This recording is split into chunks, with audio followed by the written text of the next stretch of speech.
2024 Paris Olympics is one of the most spectacular equestrian productions in modern history. The Versailles Gardens are as glamorous as they are iconic.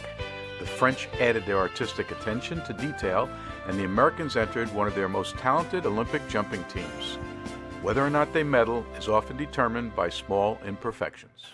I want to welcome Diana De Rosa, who is the worldwide correspondent for Equus TV. This is her 10th Olympics she's covered. Unbelievable. And so you can actually compare what the site is for this one compared to the others, although the big equestrian, the jump off, which I'm most interested in, hasn't come up yet. It's the final in the series of equestrian events. But I understand you got an amazing opportunity just to see the opening ceremonies. Why don't you just give me your feeling, what it was like to arrive in Paris and what's happening with Olympics in general? You know, whenever you go to an Olympics, and for someone that's been to 10 of them, you kind of know the ropes. And that is that relax for 3 to 4 days because you're going to get very stressed and things aren't going to go right. But by the 4th or 5th day, things are going to start to pan out and you'll start to feel more comfortable. And that's exactly what's happening now. Tell me a little bit about the location for the equestrian events, which is most of my audience interest. And how is it compared to the previous Olympics? Is it that unique, and what's unique about it? It's being done in front of the Palais de Versailles. So it's in Versailles, France, which is about an hour, a little over an hour from Paris. So it's in an area that's beautiful. It's kind of interesting because we're staying in a place here, and you know, you sort of look at it and think, wow, this looks different than what I'm used to at home, but it's really cool.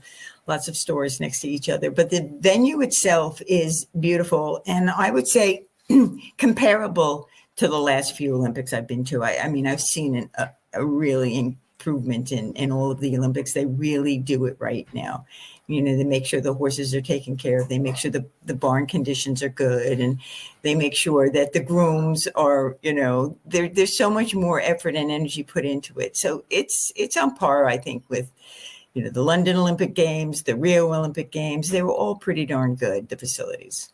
The major organization that is funding the Olympics in France is one of the big companies that manufactures, distributes Louis Vuitton, etc.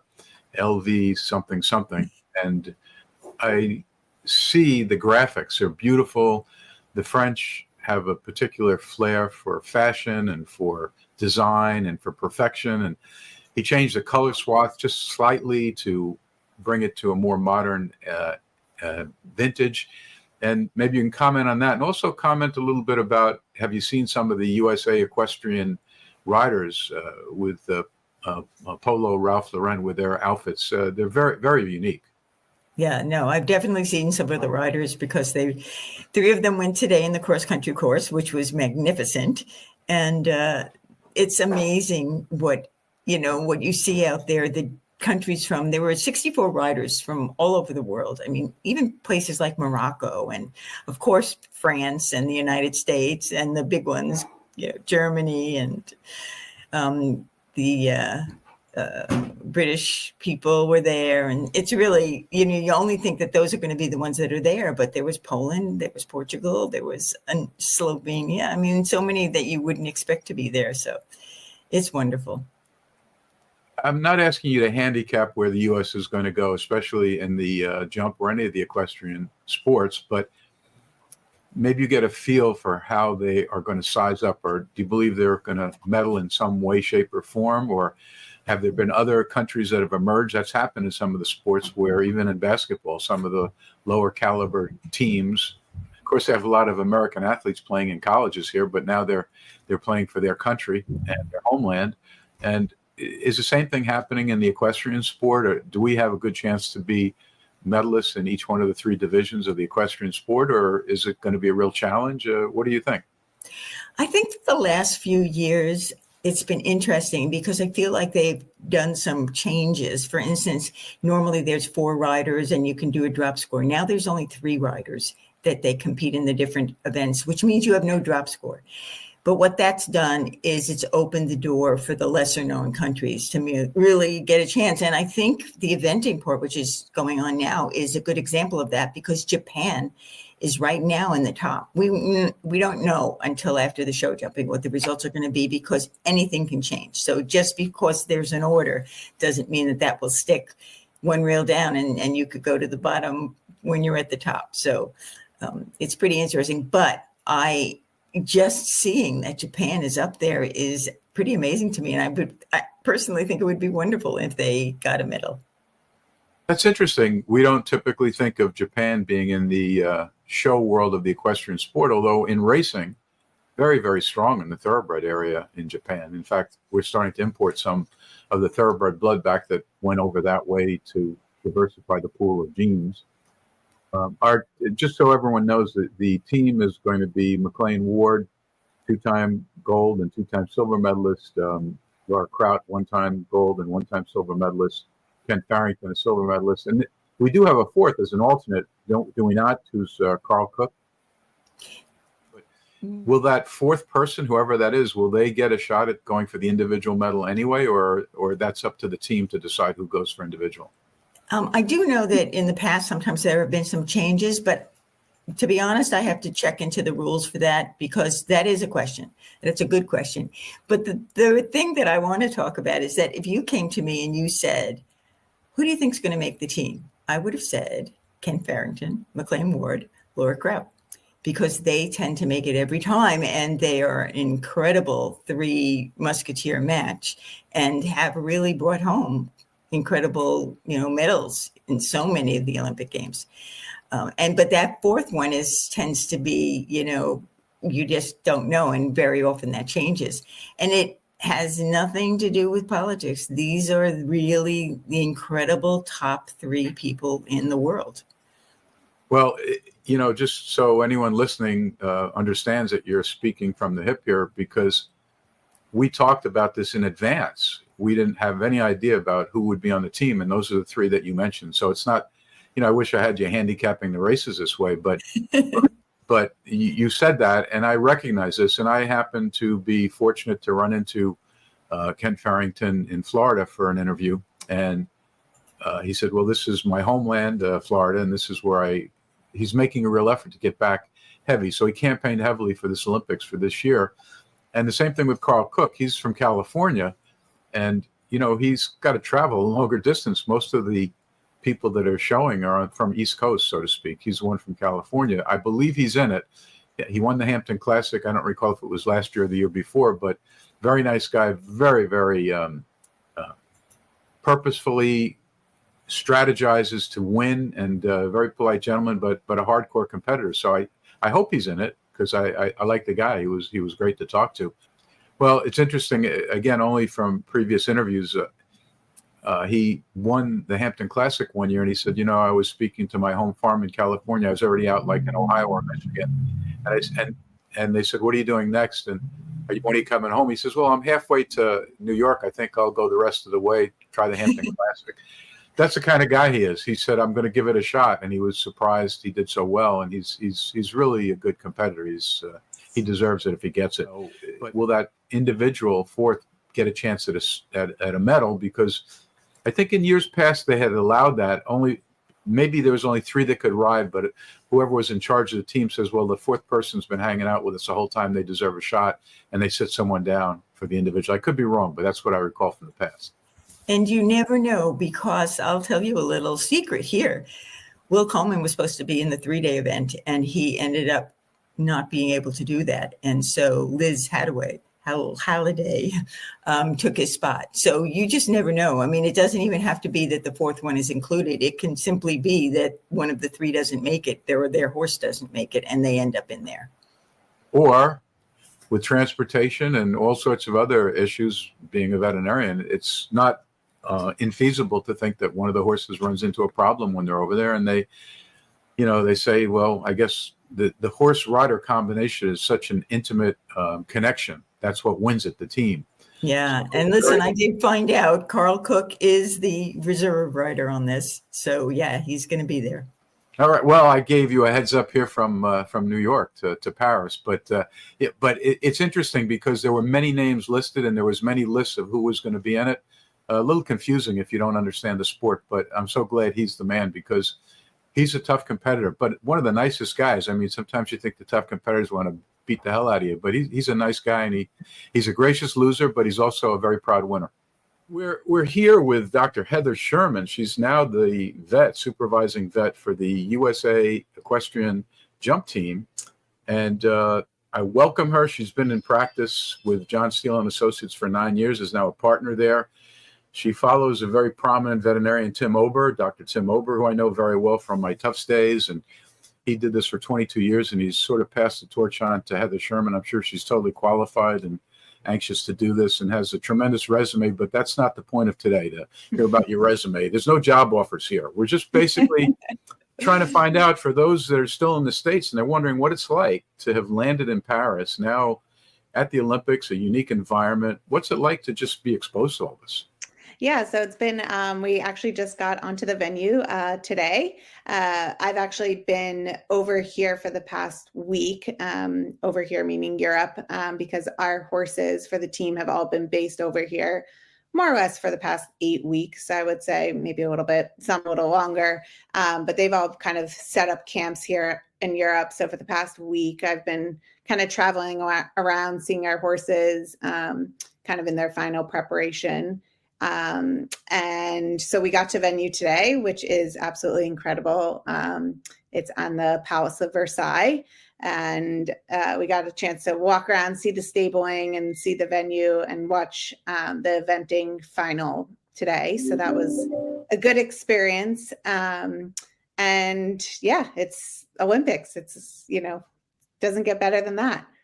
And the French are known for really going over the top with their attention to detail and their fashion and everything else that's going on. And now you're in the Royal Palace Gardens, where the horses have an amazing showground. So I'm sure it's spectacular. Yeah, it seems like they've done a great job so far. Our horses haven't arrived yet, so we'll see what that brings. But from what we can tell from being there today, everything looks status quo. Now, your job, a lot of people don't realize, your job is not only to be there and monitor the health care of these horses and make sure the stabling's fine and they're doing well and they don't need a little patching here and there. Having said that, you also communicate with their veterinarians from back home, wherever home is, whether they be there themselves or whether they're at another location, because these horses, as competitive athletes, have unique qualities, each one of them, that keeps them sound and keeps them going and keeps them at their best. And so you're a communicator too, besides being just a straight doctor. Yeah, absolutely. I mean, it's kind of a very cool experience being the team vet for that reason. You get to establish nice relationships with their home vets, as you said, get to know these horses in competition. Some of them are clients that I see regularly at home, and others are horses that I end up just seeing, throughout the circuit at competitions. But yeah, I mean, my role is to basically be the liaison between what's happening at the show and home vets, as well as there's the whole FEI vet team as well that is at every show. And so I'm kind of the liaison between them and promoting, animal welfare and making sure our horses are presented as best they can and, keeping everything safe, but also keeping communication open with everyone involved with the horses. Well, I give personal kudos out to FEI and to the Equestrian Olympic team and teams, because they've self-regulated themselves. We're having tremendous trouble in the racing world where they haven't self-regulated, and now they're involved with a major organization named HISA, and that's not a subject for discussion today. But the good news is that you guys are there to regulate, and have been doing it for years, the health care of the horses, and make sure that they're totally fit and sound when they go into competition, and otherwise you would intervene. Now, there can be substitutions. A team is composed of 4 people, 3 of whom are competitors, active competitors, and 1 who's an alternate in the event that either a horse comes up with a problem or a rider comes up with a problem, or the pair. It would be my impression, but you could clarify, if a rider is out, do they get someone else's horse to ride, or would it be more of a team choice? A horse rider comes as a team. So that's a really good question. So there's 2 things. One is that the Olympic format is a little bit different than our traditional Nations Cup format, in a traditional Nations Cup format at every other show. We've got 4 riders with 4 horses, and everyone competes, does the first round of the team. And we have a dropped score, meaning the lowest score that we put on that first round doesn't count towards the next round or towards the final team accumulation. Here at the Olympics, to kind of make it a little bit more friendly to the general population following the sport, because they don't necessarily understand the drop score and how to follow along who's winning. So they've dropped the 4th rider horse combination, and instead we just have 3 rider and horse combinations that go in. So there's no drop score for the team. And so they do the first round, which is on Friday, and then we do our second round on Saturday. So the same 3 will go back. If there's an issue, there is with horse or mostly horse, if something happens with the rider, I would have to go back and read the rules with the riders because my focus on the horses. But if there is an issue with the horse after the first round and we deem it unfit to compete, we are able to substitute another horse rider combination in for the second round, which would be the following day.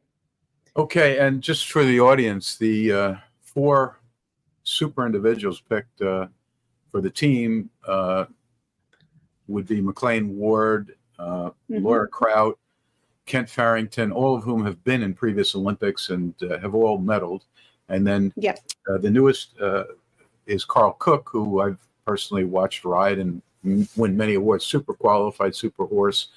And the question is also, is it up to the team leader to decide for the individual riding? Could Karl be a competitor as well as as 2 other choices? That's up to the team leader, or how's that work? It is up to the team leader. Our team has been announced as those of McLain, Laura, and Kent being our team, with Karl as the alternate. But there is always, for whatever reason, there is abilities to substitute and change who's competing at any given time. On another note, probably not an issue, but in the States, speaking to you from New York, we heard some comments about the human athletes and some of their housing. They didn't have appropriate air conditioning. They brought their own air conditioners and did all this. Is there anything within the equestrian domain as far as the stabling, et cetera, that might be a little bit unique to France on the green agenda, or anything that might come out? I will say the U.S. equestrian team is super organized and super on it in terms of scoping out the site ahead of time and knowing, kind of the layout and what we're going to have access to. The stables are ventilated when I was in there today, so they are much cooler than, it was pretty warm today. And when we went inside the stables, they're significantly cooler. So they have done a really good job, but we are allowed to have fans and things like that as well for the horses, because, horse welfare and the safety of them is everyone's top priority. So the athletes are on their own by now, but the horses are well taken care of. So, no, and you're there to assure that, and that's a good thing. Yeah. That's a very good thing. So we wish you the best. We hope that it's not only a wonderful time, but you enjoy Paris and the French croissants and all the things that come along with it after all the festivities are over. We hope the USA ends up on the medal stand somewhere. Obviously, we'd like a gold, but somewhere to at least medal, and maybe an individual here or there. I'm welcoming Joe Fargis, one of the greatest riders that I know, Olympic history, well documented, 2 golds, a silver, and he's allowing me this interview from the showgrounds, which I really appreciate. This is just prior to the Paris Olympics for the jumpers. I've spoken to a few people already. Joe, welcome. And well, thank you so much for your illustrious career. And thank you for at least allowing me to talk to you for a few minutes. It's a pleasure. Yeah. What do you think?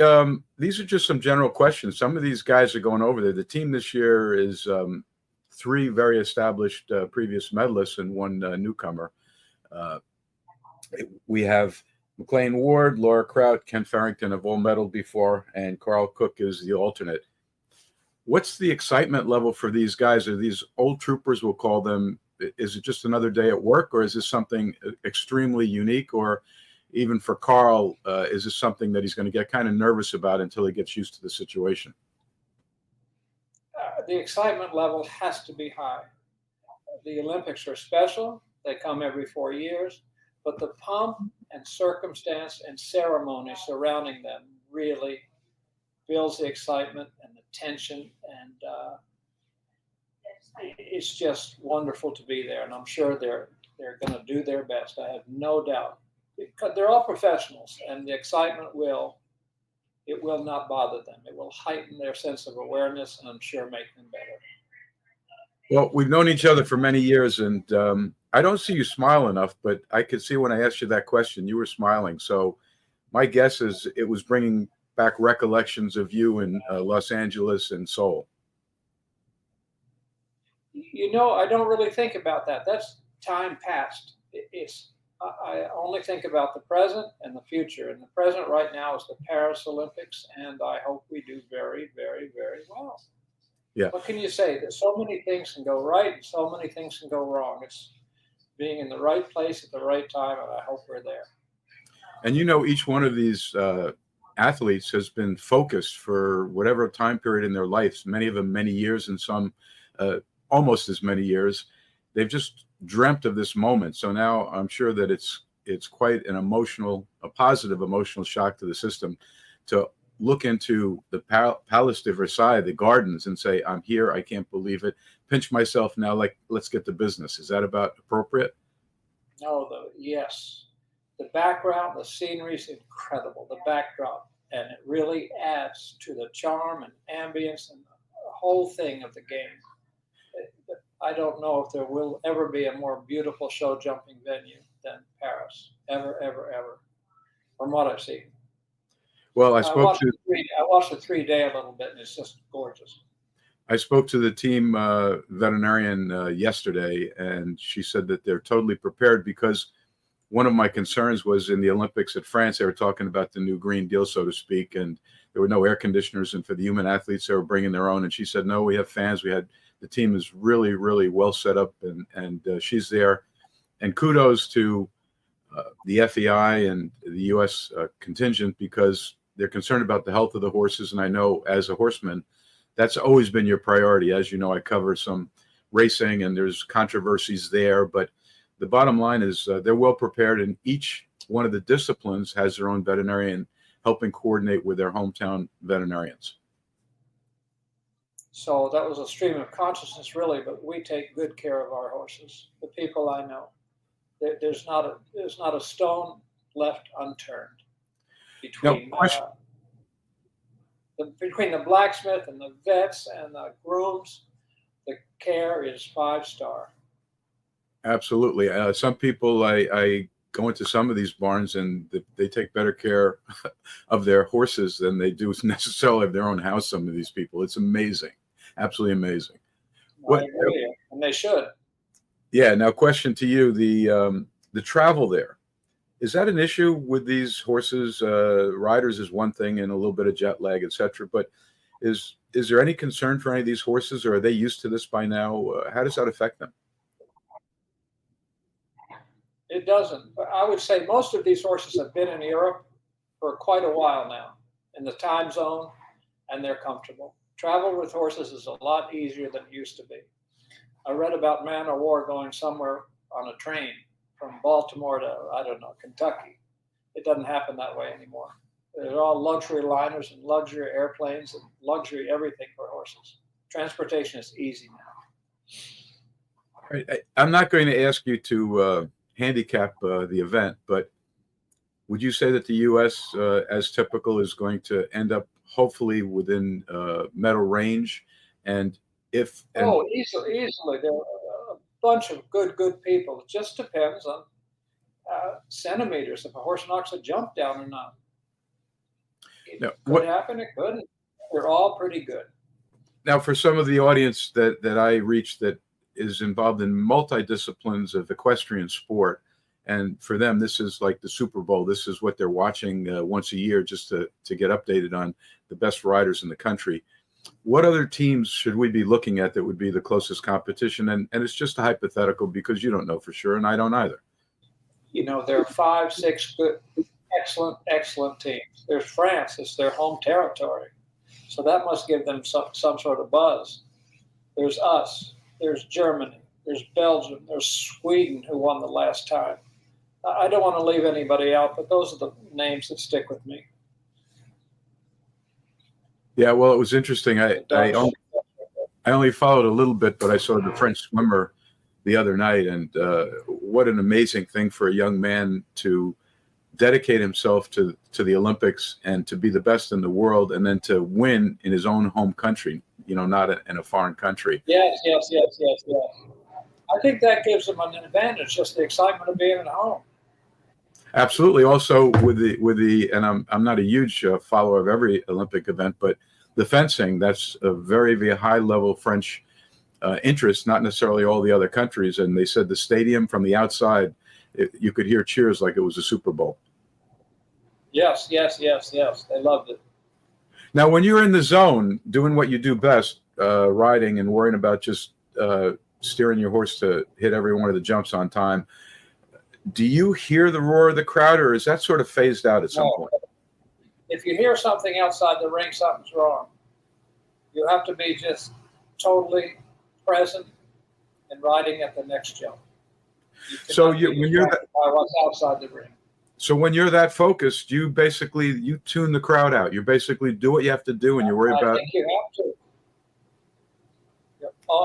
Like I say, I use the word present. You have to be. You're riding a horse toward the next jump. Nothing can interfere. No, I appreciate that comment because I think different sports and maybe different athletes have a slightly different variation. So, for example, in boxing, when the crowd gets behind a boxer, they hear it. No, but you have to consider the fact that the horse, if there's a crowd screaming, the horse has senses that it's going to worry it, I think, when it hears noise. So you have to consider the whole picture. I never thought about it that way. Do you think that some of these horses, when they hear the cheers of a crowd, it encourages them or it could discourage them? I mean, I don't believe that. I think it might cause the horse to be excited. I wouldn't use the word encouraged. It might cause more adrenaline. It might cause fear. I don't know. You have to know your horse. Right. And the one thing that you've taught me years ago was the most important aspect is the combination horse and rider. It's not just the rider. It's just not just the horse. It's the team, the combination horse and rider. So you capped it off by saying that you have to know your horse and you have to know what would help them quiet down when they need encouragement, when they need to be relaxed. Yes, one bundle of energy. It's not two. You got to put it in one bundle, one package, horse and rider. And the two horses that you rode in the Olympics that you medaled with, you described each of them as being really, really hot horses, really having a bundle of energy. So I'd like to hear it in your words, but it sounds like you're sort of riding a rocket, as we say, but you're learning how to focus that energy to do what you need. You guide the rocket gently.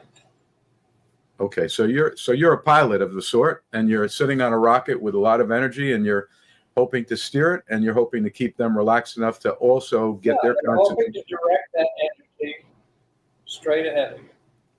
Joe, I don't want to take much more of your time. You're an amazing individual, amazing person. Everyone that I know that knows you has nothing but kudos. You're a gentleman, a scholar. People don't realize how in tune you are with a lot of stuff. Do you have any other words of interest or encouragement to sum up the Paris Olympics? We haven't seen the jumpers yet, but this will get out in advance of that.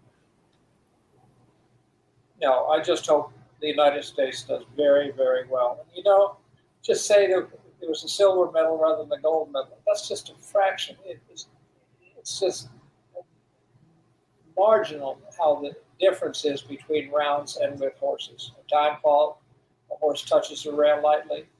The whole result just depends on the day.